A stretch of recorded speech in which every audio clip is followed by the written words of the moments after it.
Bismillahirrahmanirrahim. Saya buka. Assalamualaikum warahmatullahi wabarakatuh. Kami dari kelompok 10 mata kuliah Statistika Bisnis akan menjelaskan tentang pengantar teori keputusan. Sebelumnya, perkenalkan dari anggota dari kelompok 10. Yang pertama adalah Devia Safa Salsabila, NPM 20101044142, Handoko Wahyu Utomo 20101041100, Khairul Anam 20101041136, dan yang terakhir adalah Naufal Lutfi Ramadan 20101040093. Yang pertama adalah konsep dasar. Dalam setiap keputusan yang akan diambil, selalu terdapat 4 komponen dasar. Yang pertama adalah alternatif tindakan. Dalam setiap pengambilan keputusan, selalu dihadapkan pada 2 atau lebih pilihan tindakan yang dapat dipilih. Setiap alternatif tindakan akan menimbulkan kemungkinan hasil, baik berupa keuntungan maupun kerugian. Jadi, tugas dari pengambil keputusan adalah mengevaluasi setiap kemungkinan kejadian atau peristiwa pada masa yang akan datang yang dapat mempengaruhi hasil atau akibat dari setiap pilihan yang tersedia.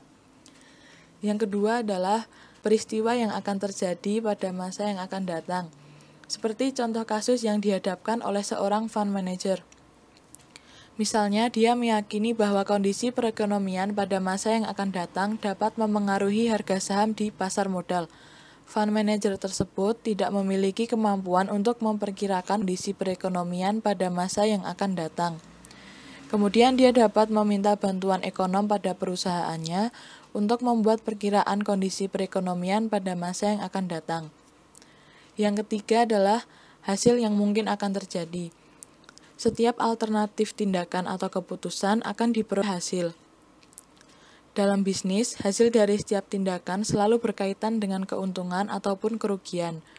Kadang-kadang, dalam kasus bisnis tertentu, hasil keputusan dikaitkan dengan kepuasan dan dapat juga berkaitan dengan hasil dari sebuah proyek investasi. Yang terakhir adalah kriteria dalam mengambil keputusan. Jadi, setiap keputusan yang akan diambil selalu didasarkan pada kriteria tertentu. Pengambilan tersebut dapat menggunakan statistik probabilitas yang memiliki beberapa kriteria. Yang kedua, kita akan membahas tentang tabel hasil. Tabel hasil atau pivot table memuat hasil dari berbagai peristiwa yang mungkin terjadi, dapat dimisalkan S, dan dari berbagai tindakan yang dapat diambil misalkan A. Dengan demikian, untuk menyusun tabel hasil diperlukan 3 komponen. Yang pertama adalah alternatif tindakan yang bersedia. Yang kedua, peristiwa yang mungkin akan terjadi, dan hasil dari tetap tindakan yang tersedia, dapat dimisalkan X. Tabel terdiri dari kolom dan baris. A. Kolom memuat berbagai kemungkinan peristiwa yang akan terjadi pada masa yang akan datang dan dapat mempengaruhi hasil. B. Baris memuat beberapa alternatif tindakan yang tersedia. Berikut ini struktur tabel hasil yang berisi berbagai alternatif tindakan, misalkan A pada berbagai kemungkinan peristiwa yang akan datang yang mempengaruhi hasil, S, dan hasil pada kondisi tertentu pada masa yang akan datang, X. Dapat Anda lihat ada contoh tabel hasil, ada kolom tindakan dan kolom peristiwa. Kolom tindakan ini terdiri dari A1, A2, A3 sampai AM, dan peristiwa tersebut ada kolom S1, S2, S3, SN, begitupun ada X11 sampai XMN. Keterangannya, A1, A2 sampai AM itu adalah tindakan yang dapat dipilih atau keputusan yang dapat diambil. Dan keterangan yang kedua ada S1, S2, S3 sampai SN itu adalah kejadian yang akan mempengaruhi hasil. Dan yang ketiga ada X11, X12 dan seterusnya sampai XMN, hasil pada berbagai tindakan dan peristiwa pada masa yang akan datang. Contoh kasus dari pivot table tersebut adalah seorang manajer investasi mengelola dana nasabah sebesar 110 yang akan diinvestasikan ke dalam 3 alternatif investasi, yaitu membeli saham A, membeli saham B, membeli saham C. Jika kinerja pasar saham membaik atau naik atau bullish, nilai investasi pada saham A di akhir tahun akan menjadi 240. Nilai investasi pada saham E di akhir tahun akan menjadi 220 dan nilai investasi pada saham C di akhir tahun akan menjadi 190. Namun, jika kinerja menjadi 100.000, maka investasi pada saham B di akhir tahun akan menjadi 110 dan nilai investasi pada saham C di akhir tahun akan menjadi 115.000.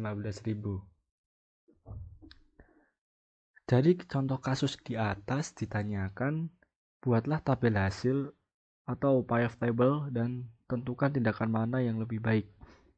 Oke, berikut adalah tabel hasilnya. Untuk keputusan membeli saham A, pada saat kinerja pasar saham naik itu akan menjadi 240.000. Namun pada saat turun, saham A akan menjadi 100.000. Untuk keputusan membeli saham B, pada saat naik akan menjadi 220.000, namun saat turun harganya menjadi 110. Pada saat untuk membeli saham C pada saat naik dengan harga 190.000, namun saat turun menjadi 115.000.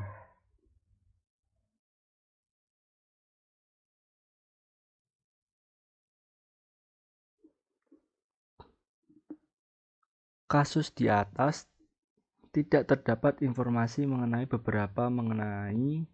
kemungkinan besar pasar saham membaik atau naik dan memburuk atau turun. Oleh karena itu, keputusan investasi hanya didasarkan pada perilaku investor. Apabila manajer investasi ingin mengambil sikap yang konservatif, maka dia akan membeli saham C dengan kemungkinan terendah nilai investasi akan menjadi 115.000 pada akhir tahun. Namun, jika manajer investasi memilih sikap spekulatif, maka investasi akan menjadi dua kalinya, yaitu sebesar 220.000 pada akhir tahun. Kriteria pengambilan keputusan.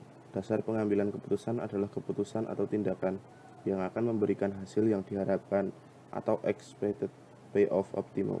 Jika hasil keputusan berupa laba, maka keputusan yang dipilih adalah keputusan yang memiliki nilai harapan laba tertinggi atau maksimum.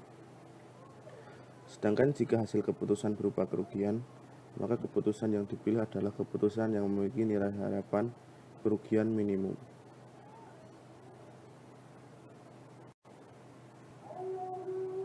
Rumus untuk menentukan nilai hasil keuntungan yang diharapkan dapat menggunakan rumus Expected Monetary Value atau EMV sebagai berikut, di mana EMV atau Expected Monetary Value dari keputusan C dan X, IJ hasil keputusan C pada peristiwa I, dan PI probabilitas terjadinya peristiwa I, dan N sama dengan jumlah peristiwa.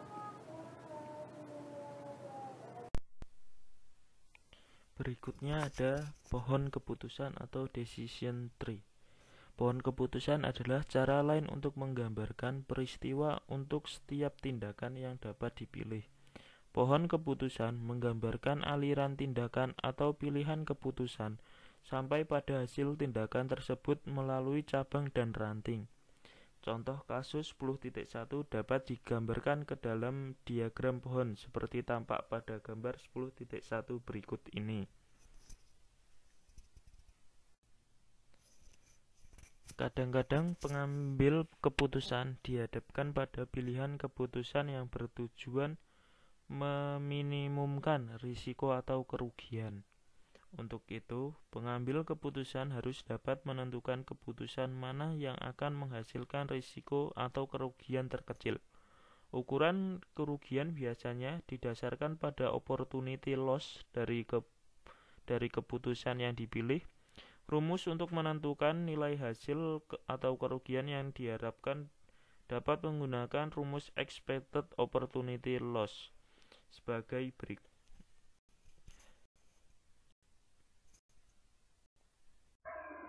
tibalah saatnya kita sampai di akhir presentasi kami.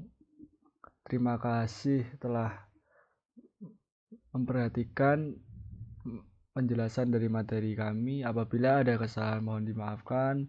Wabillahi taufiq wal hidayah. Wassalamualaikum warahmatullahi wabarakatuh.